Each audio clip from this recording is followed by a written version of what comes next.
안녕하세요. 형광펜 성경과 함께하는 성경 공부 오늘은 사무엘하 19장입니다. 저번 시간에 압살롬이 죽었어요. 머리카락이 그 나뭇가지에 걸려가지고 대롱대롱 매달려 있는 것을 요압이 가서 찔러 죽였습니다. 그렇게 반란이 이제 끝난 거죠. 이 소식을 전해줘야 되는데 이게 좀 껄끄러운 거예요. 왜냐하면 다윗이 이제 부탁을 했었어요. 군장들에게 내 아들을 좀 너그럽게 대하라. 죽이지 말라는 뜻이었습니다. 근데 죽인 거거든요. 그래서 이거를 소식을 전해주긴 전해줘야 되는데 어떻게 할까 그러다가 구스 사람에게 시켜가지고 네가 가서 이게 얘기를 해줘라 왕에게 그랬는데 아이마스가 가고 싶은 거예요. 내가 가게 하소서 내가 가서 얘기하게 하소서 그러는 거죠. 다윗이 이 아이마스에게 부탁을 했었어요. 네가 좀 예루살렘에서 일어나는 소식을 나에게 전해줘라 그런 부탁을 했었는데 이 가서 얘기해주고 싶은 거죠. 예, 그 반란군이 진압됐다라는 승리했다라는 소식이 얼마나 좋습니까? 근데 요압이 가지 말라 그래요. 네가 왜 가려고 하느냐? 이 소식을 인해서 네가 상을 받지 못하리라. 근데 어쨌든 가고 싶은 거예요. 그러니까 그냥 가라 그랬는데 오히려 구슬 사람보다 먼저 도착을 합니다. 아이마스가요. 이렇게 막 달려오니까 보니까 혼자 달려오고 있으면 그가 아무래도 소식을 전하는 자일 것이다 그랬는데 달려오는 모습이 꼭 아이마스 같은 거예요. 그랬더니 왕이 그 사람 좋은 사람이니까 좋은 소식을 가져오느니라 얘기해주죠. 반란군이 진압됐습니다. 그랬더니 왕은 오히려 소년 압살롬은 잘 있느냐. 아이마스가 이거 그 좀 그런 거죠. 이제 촉이 온 거예요. 얘기했다가는 안 좋을 것 같은 거죠. 그래서 그냥 얼버무려요. 내가 출발할 때 큰 소동이 나는 건 봤는데 무슨 일인지는 모르겠습니다. 그랬더니 물러나 있어라. 구스 사람이 도착을 했어요. 반란군이 진압됐습니다. 소년 압살롬은 잘 있느냐? 그도 죽었습니다. 이러니까 막 울기 시작합니다. 다윗이요. 내 아들 압살롬아, 내 아들 압살롬아, 내 아들 압살롬아 이러면서 막 우는 거예요. 압살롬 내 아들아, 내 아들아 이렇게 막 우니까 이 운다는 소식이 이제 요압에게도 알려졌고 백성들도 이게 들려지게 된 거죠. 그래서 그날에 이기긴 이겼는데 백성들이 오히려 이게 슬픔이 되고 그리고 막 다들 뭐 부끄러워서 도망가는 것처럼 가만히 성으로 들어가서 있는 겁니다. 다윗은 계속 울어요. 내 아들 압살롬아, 압살롬아, 내 아들아, 내 아들아 이렇게 우니까 이제 요압이 들어가서 안 되겠다 싶어서 얘기를 하는 거죠. 보니까 우리가 죽었으면 오히려 당신이 이건 당연하다고 생각했겠습니다. 우리가 죽는 게 더 당신한테는 더 좋았던 것 같이는 보입니다. 지금 이게 나가지 않으면은 나가서 이게 왕의 신복들의 마음을 위로하고 그러지 않으면은 내가 여호와를 가리켜 맹세하옵나니 한 사람도 왕과 함께 머물 자 없습니다. 그러면은 오히려 더 큰 화가 당신에게 미칠 겁니다. 그렇게 말을 해줘요. 그래서 다윗이 나가서 모든 백성들 앞에 씁니다. 자, 이스라엘 이미 각기 장막으로 도망갔고 이제 이스라엘 모든 지파의 백성들이 왕을 다시 모셔오기로 마음먹습니다. 그가 우리를 구원하던 자 아니었냐? 블레셋 사람에서 구원했고 그랬는데 우리가 그 압살롬을 피해서 나라에서 이제 지금 나가 있지만 어쨌든 우리가 기름 부어서 우리를 다스리게 한 압살롬은 싸움에서 죽었는데 이제 다시 왕을 모셔와야 되는 거 아닌가? 이거 잠잠할 수 있는가? 이렇게 의견이 모아졌어요.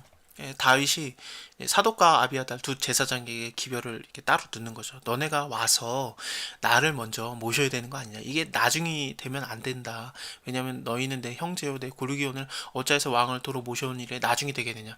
그래서 이들이 굉장히 좀 측근이에요. 그래서 그들을 이렇게 먼저 나와서 자기를 마중 나오게 하는 거였죠. 다윗이 또 굉장히 이렇게 마음이 어, 이렇게 넓다고 볼 수 있습니다. 그래서 여기 이런 자기의 연합했던 자들뿐만 아니라 자기의 반대편에 섰던 자들에게도 오히려 그 마음을 열어서 다 포용을 해줍니다. 여기 보시면은 이 아마사에게도 얘기하는 거거든요. 아마사는 요압의 친척인데 요압을 대신해서 군장이 된 자예요. 압살롬이 군대 장관으로 삼은 자입니다.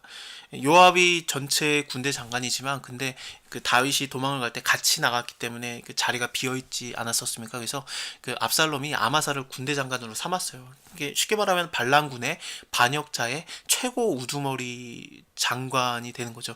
근데 그에게도 오히려 열어주는 겁니다. 너도 내 고륙이니까 그러니까 내가 너를 요압에 대신해서 항상 내 앞에서 군대 장관이 되게 하지 않으면은 내가 오히려 하나님께 벌을 받게 될 것이다 이런 식으로 얘기를 해요. 요압 입장에서는 굉장히 좀 기분 나쁘죠. 왜냐면은 반역군의 수장이고 그리고 또 자기 친척이에요. 물론 다윗과도 친척이고요. 아마사가요. 근데 자기를 대신하는 군대 장관으로 삼겠다 그러니까 요압이 그래서 아마사를 죽이게 됩니다. 조금 있다가요. 그렇습니다. 어쨌든 이렇게 모든 적들까지도 다 품어주겠다 이런 식으로 나오는 거죠. 그래서 이스라엘 사람들이 다 마음이 열렸어요. 그래서 야 왕을 다시 모셔오자 그렇게 된 겁니다. 그래서 요단을 건너려 하며 길갈로 오니라. 일단 유다 족속들이 이렇게 왔습니다. 유다 족속들도 좀 그래요. 왜냐하면 유다 족속들은 다윗의 친척들인데, 왜냐하면 다윗이 유다 지파 출신 아닙니까? 근데 그 반란이 일어났을 때 유다 사람들이 오히려 말리지 않은 거라고 볼 수도 있습니다. 왜냐면은 그 예루살렘이라든지 헤브론이라든지 이게 다 유다 지파 땅에 들어가거든요. 그래서 압살롬이 반역을 일으켰던 헤브론 땅도 사실은 유다 지파 땅이고, 그런데 어 가만히 있었던 거죠. 그러면은 그 다윗 입장에선 가장 좀 뒤통수를 맞았다라고 생각할 수 있는데, 어쨌든 유다 사람들이 이제 그 모셔오기로 또 마음을 먹습니다. 자, 바울임에 있는 베냐민 사람 게라의 아들 시므이 이거 그 계속 그 저주하던 자 아니었습니까? 이렇게 다윗이 도망을 갈 때 아예 따라다니면서 저주를 했어요. 이거 잘 됐다, 잘 됐다 그러면서 그 사울하고는 친척 관계였던 것 같은데, 근데 그 자가 다윗이 이제 도망을 갈 때 이거 봐라, 이게 참 잘 됐다 그러면서 저주를 했었는데, 아비새가 열받아가지고 그때 죽이려고 했었어요. 저자가 뭔데 내 왕을 욕하게 하겠습니까? 그래서 내가 저 개의 머리를 따오겠습니다. 그런 식으로 얘기를 했는데, 근데 다윗이 내버려 둬라. 그가 저주하는 게 하나님이 허락한 건지 어떻게 하냐. 하나님이 이걸 들으시고 오히려 나를 불쌍히 여겨가지고 나에게 구원을 베풀 수도 있고, 아니면 저 저주가 그냥 하나님이 허락한 대로 그대로라면은 내가 저주를 받아서 이렇게 죽는 게 맞다. 이런 식으로 얘기를 하면서 말렸었습니다. 오늘도 아비새가 죽이려고 그래요. 이제 시므이 이거 여호와의 기름 부음 받은 자 저주하는 자 이거 마땅히 죽어야 되는 거 아닙니까? 그런데 죽이지 않고 그냥 내버려 둡니다. 다윗이요, 용서를 해줘요. 다 품어주는 거죠. 일단은 이 시므이도 자기가 잘못한 게 있기 때문에 이제 그 다윗 왕에게 와서 막 이렇게 잘못했다 그러는 거죠. 내가 참 왕께 범죄한 줄 알고 있기 때문에 오늘 요셉의 온 족속 중에 내가 먼저 내려와서 내 주 왕을 영접하나이다. 그 베냐민 사람들도 1천 명이나 왔거든요. 이 베냐민 사람들은 사울과 친척 관계예요. 그래서 그 다윗이 왕이 됐다는 거에 대해서 좀 기분이 나빠 있을 수도 있습니다. 그래서 시므이 같은 경우에는 베냐민 사람이기 때문에, 또 사울과도 가까이 있기 때문에, 사울하고 왜 다 친할 수밖에 없냐면요, 베냐민 사람이 그 사사기 후반때 기억나십니까? 이스라엘 11지파가 그 베냐민 지파를 거의 몰살시켜서 600명 빼고 다 죽였어요. 그래서 그들을 보존하기 위한 정책들, 뭐 여자를 보쌈해도 된다 그런 정책들이 나오지 않습니까? 그래서 얼마 안 남은 사람들이 이제 다시 그 지파로 형성되고 있기 때문에 서로 다 아는 사이고 다 친척 관계고 그런 거죠. 그래서 베냐민 사람들 입장에서는 그 다윗이 그렇게 좀 살갑지는 않아요. 근데 또 이렇게 다윗이 다시 왕궁으로 오는 것을 기뻐하고 있는 겁니다. 자, 수레의 아들 아비새가 어쨌든 그 시므이를 죽이려고 하다가 그냥 다윗이 용서해줘라 그렇게 된 겁니다. 자, 무비보셋도 왔어요. 무비보셋은 다리를 저는 자였죠. 그리고 요나단의 아들이었는데 다윗이 도망을 갈 때 같이 가지 않았었던 거예요. 니 왜 나랑 같이 도망가지 않았냐 그랬더니, 내 주왕이요, 나는 절뚝발이 아닙니까? 내 나귀의 안장을 지워서 타고 함께 가려고 했는데, 근데 그 나의 종이 속였습니다. 그래서 나를 이렇게 참소하였나이다.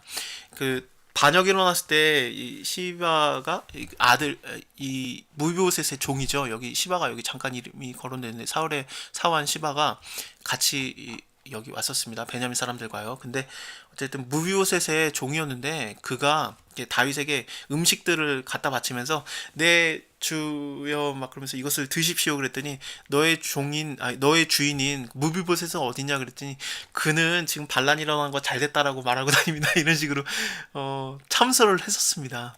네, 그것 때문에 이제 다윗이 사울이 갖고 있었던 밭을 다 무비보셋에게 줬었는데, 그 밭 네가 다 가져라 그랬는데, 막 그래서 이 얘기를 또 하는 거예요. 그랬더니 왕이 이제 뭐 이런 얘기를 또 나한테 하고 있느냐, 나 이런 얘기 하고 싶지 않다, 그냥 네가 가서 너는 시와와 밭을 나누라 그랬더니, 무비보셋은 내 주 왕께서 평안히 궁으로 돌아오게 되었으니까 나는 그거 상관없습니다.